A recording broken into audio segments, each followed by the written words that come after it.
Welcome back to Rusky Well Shit. Welcome back to the channel. Guys, today is the 16th of July and tomorrow is 17th, obviously. That's a good one! And it's Alton Park, round 4, UK time attack. So the car is ready. Yes, it may not look like ready, but it is ready. I wanted to just make a quick update because a lot of the things that I've done that kind of came apparent after the Donington testing, not worthy of a separate video, but I just wanted to point out that for starters, my engine mounts, the ones that I made before, by the way, link to the video of both gearbox and the engine mount itself is down in the description or in this corner. Anyways, I think I've used Black Series Powerflex bushings and I think it's a little bit too hard. The vibrations on the inside intense. Honestly, after 15 minutes you feel like you've been sort of breaking concrete, and I think it's rattling the whole thing into smithereens or whatever you want to say. The heat shield snapped in 3 places, and that's a 3rd time already. The previous one was stainless steel. I replaced it with aluminum thinking it will be a bit more flexible, and I actually already welded this tab before Brands Hatch, so those 2 tabs snapped, so I had to re-weld them. Also, the bracket that is holding the boost solenoid, max solenoid, snapped in half, so it was literally just hanging on one thread and sort of wiggling. Another really big thing, and actually Sergio, well done, I don't know if you're watching this one, when you said that it feels like it's there's a vacuum leak. There was the manifold. There was a crack again right around where the main runner is attached to the flange, all the way around. Maybe you can see it on this picture. So I had to take it off again and I had to weld it. And yeah, the weld is not pretty, but hopefully it will fix this issue. Also, I put another, as if you can see, another support brace at the bottom. So now I have 3 support braces. 1 on here, 1 on and 2 on there, just to prevent it sort of from flexing. Yeah, I've ordered different bushings. I ordered the purple Powerflex because Black Series, like I said, I think it's a little bit too harsh because they are solid and they're really big bushings. I'm using the 112 PF or something 112. Basically, they are universal bushings for buggies. They're like large. So now I'm hoping that they will literally arrive today so I can swap them. But if it doesn't, it doesn't. Anyways, so the engine side of things is all done. Also, a bit of carbon fiber. I mean, before I had some black gaffer tape, but because of heat, it started peeling off. So I cut some offcuts, little circles, and glued them in place. All right, let's have a look what I've done on the inside. You see this thing? Yeah, that's the cover for my oil tank, my dry sump oil tank. I actually made a proper video how I fabricated this, so I'm not going to go into too much detail. But yeah, a couple of days, maybe a couple of kilos it weighs. Not ideal, obviously. I wish I didn't have to, but like I said before and in my other video, which I'm going to make, the scrutineers told me that the oil tank needs to be covered with a cover because it's in a cabin and needs to be separated from a driver. So yeah, very happy how it turned out. It's kind of quick release. You undo 3 on this side, 3 on the other side. They're sort of normal aluminium bike seat post things, and then this side completely comes off so you can feel it. And also there is a little viewing glass so I can see the level. Reposition the battery ever so slightly to the top, to the front, I mean, so there is a bit more of a gap. Also, another thing what I've done, stupid me, I don't know if I mentioned this before, but I've made, yeah, I think I did in one of my previous videos, I made a ducting so I can actually have an inline fan and it blows colder air when you're staging in the pits or even on a track when you're sort of on a cool down lap. It worked remarkably well, but I put it on this side, so the pump was sucking air from this pump.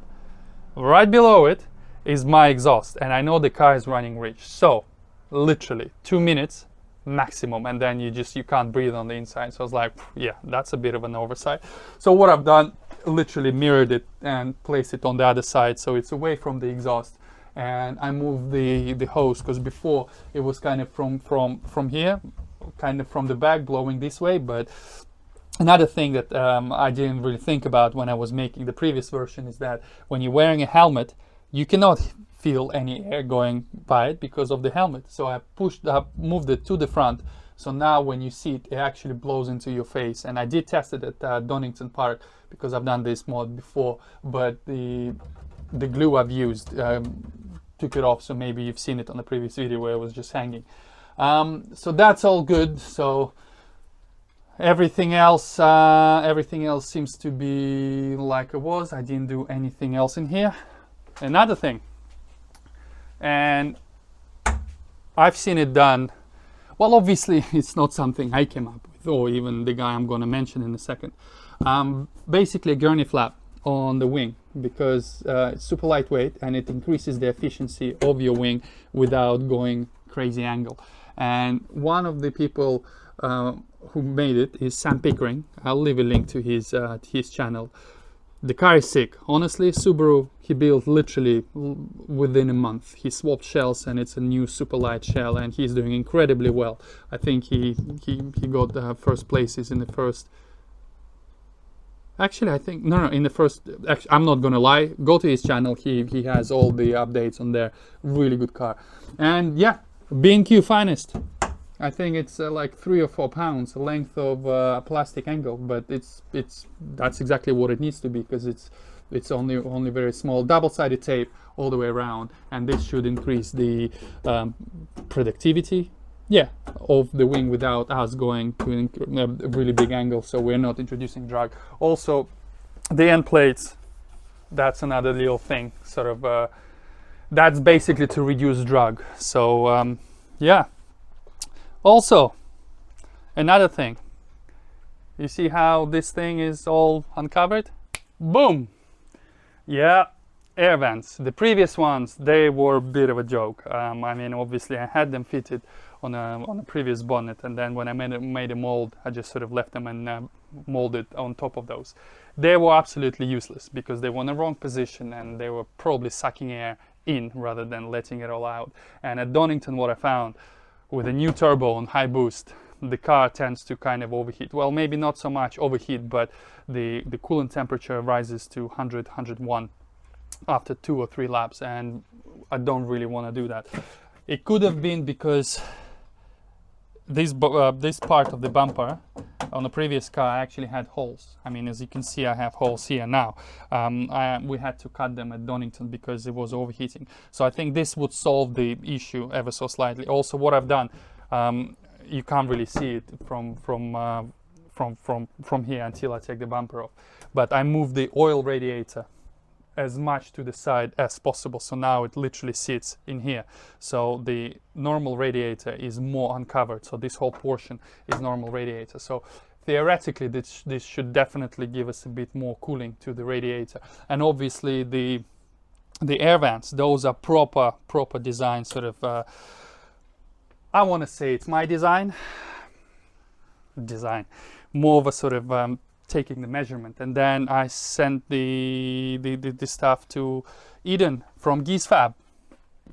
Yeah, the guy does a lot of fabrication stuff, exhausts, this, you name it. So he was kind enough to put it into the whatever AutoCAD file, and he sent it away to his guys to be laser cut. So now we have proper air vents with a little kick flip plate, I mean the gurney flap, just so it kind of sucks all the air out. So I think all I have left to do today is literally put the seat. Maybe I shouldn't bother, but I mean, why not? I mean, the car is always with the seat, so may as well. It's only like 5-6 kilos. So I want to put the seats, and I also want to swap the tires, because Air ones that I've been using so far, they're brilliant. I actually really like them. I apologize. 12 seconds later. Stupid cold calling business insurance. Anyways, the Air ones lasted brilliantly. I mean, as you can, well, you can't really see it from here, but it definitely has another 2, maybe 3 track days, maybe another event. But what I want to do, because I have another new set of Air ones, which I was gonna scrub in at Donington, but I didn't have time. I was having a bit too much fun, so I want to put those on and sort of newer 52s on the back, and then yeah, just load this thing up.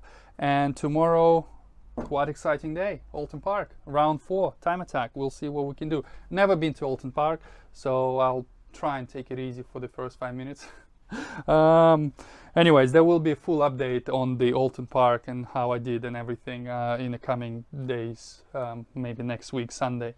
But yeah, thank you very much for watching this quick update of what's been happening. And yeah, don't forget to subscribe, like this video.